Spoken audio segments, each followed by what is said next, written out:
beautiful tomato spicy gravy curry with potato and nicely garnish and very nice chunky pieces of tomato and the chunky pieces of the potato, and you can see that how that the gravy is very thick and creamy. We cook it in a Sri Lankan traditional and the rural way.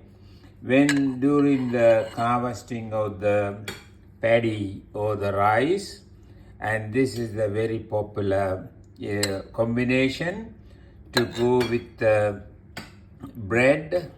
So this gravy is one of the good combination to go with the bread, because during the harvesting time for the lunch break, they give the bread and this one, because they don't want to waste a lot of time on eating rice and other stuff.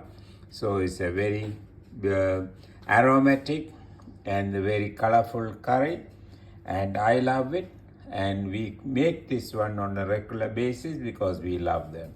We love that the traditional taste and the paddy field taste and the color and the spiciness and the hot and spiciness. Super. Thank you very much for watching this video. I appreciate your subscription to our YouTube channel. Thank you.